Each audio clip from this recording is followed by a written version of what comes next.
Fellow Washingtonians, I'm Representative Drew Stokesbary of Auburn. I represent the 31st Legislative District in the State House, where I'm the ranking Republican member on the House Appropriations Committee.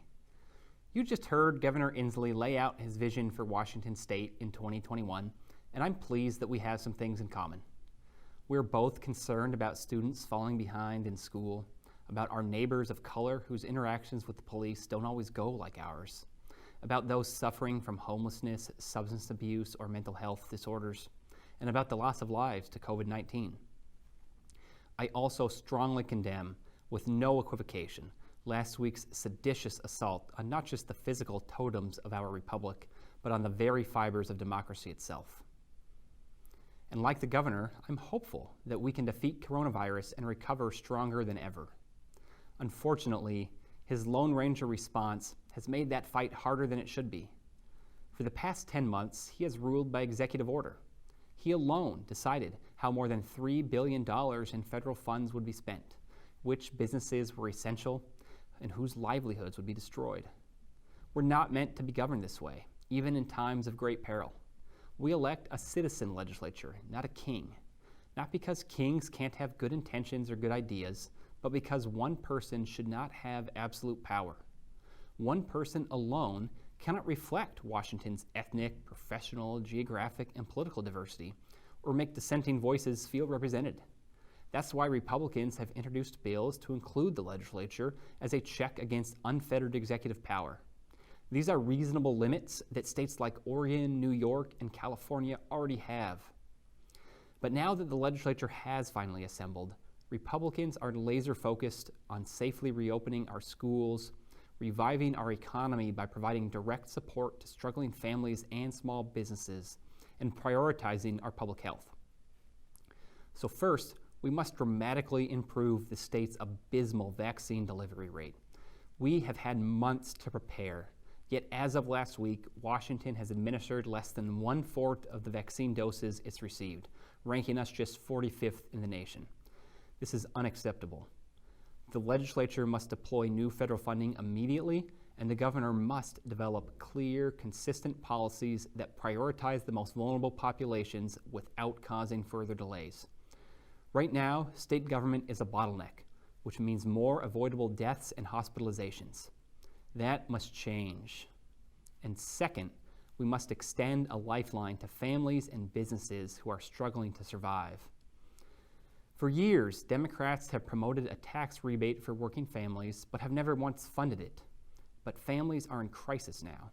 We should use $200 million from the state's rainy day fund to deliver a one-time recovery rebate to working Washington families.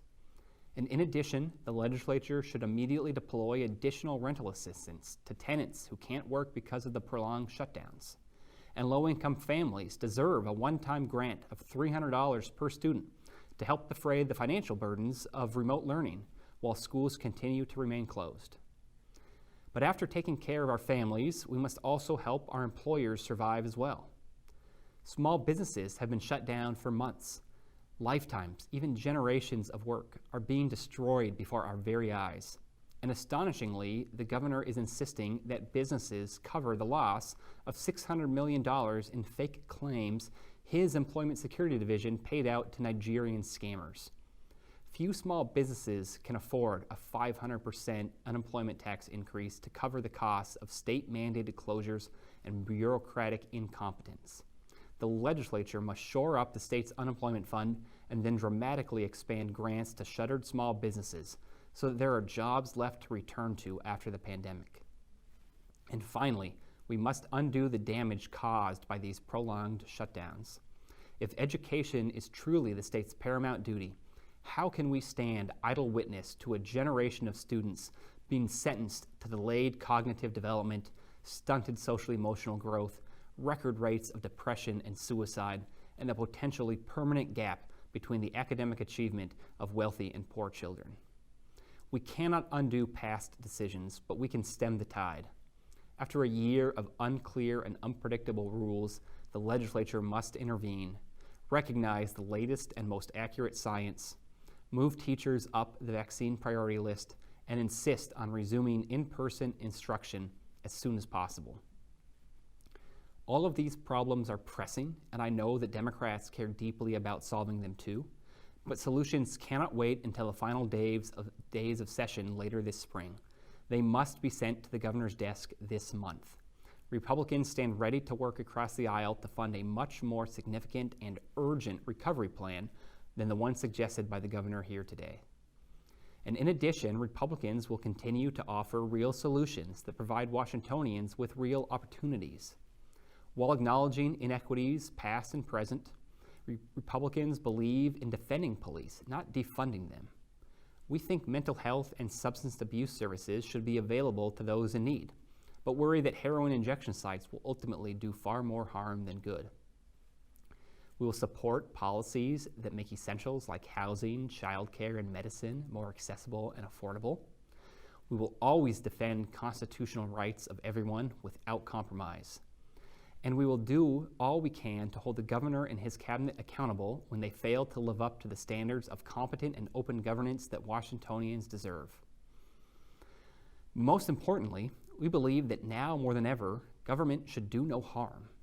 Regrettably, the governor is proposing a litany of measures that will make driving, working, and simply living more expensive for the average Washingtonians.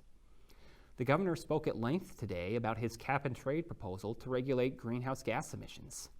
Never mind that a one-state approach will drive manufacturing jobs to Idaho, Texas, and South Carolina, or that China has already emitted more carbon dioxide this week than Washington state will emit this entire year. No, the most glaring flaw is the enormous financial burden it will place on working families. The vast majority of Washington's carbon emissions come from transportation, energy, and agriculture, meaning that gasoline, electricity, and home heating and food prices will soar under the governor's plan. And at a time when our health is imperiled, we need to make care more affordable. Instead, the governor wants a new tax on health insurance plans that will make coverage more expensive. And other Democrats have suggested a new payroll tax. They argue that as a tax on employers, it won't affect ordinary Washingtonians like you and me. They're wrong. The economic science is clear. Adding a new tax on jobs makes hiring people more expensive and will mean fewer jobs, lower salaries, or both. And now, for the fourth biennium in a row, the governor is proposing a capital gains income tax. Yet graduated income tax proposals have already been rejected by the voters 10 times, not to mention twice declared unconstitutional by the state Supreme Court. Income-based taxes are highly volatile and would make funding for schools, healthcare, and social services unstable and unpredictable. But what's more, our economic recovery will depend on private investors and entrepreneurs betting on Washington's ingenuity and hard work. However convenient of a political target they may be, taxing investments and innovators is a surefire way to hamper our state's recovery. The governor and I do agree, however, that working-class families pay too much in taxes. But the solution to inequity isn't to punish others. Instead, let's actually help those who are burdened. That's why I'm co-sponsoring a new version of the Working Families Tax Credit with my friend across the aisle, Representative Milin Tai of Bellevue. Families need tax relief now. We should fund this rebate this year and in the future. But while many families and businesses are in crisis, your state government isn't. Tax collections are up by nearly 10% this biennium, despite the pandemic.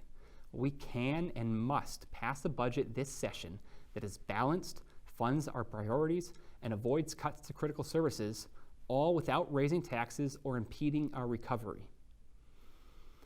I know this has been a difficult season.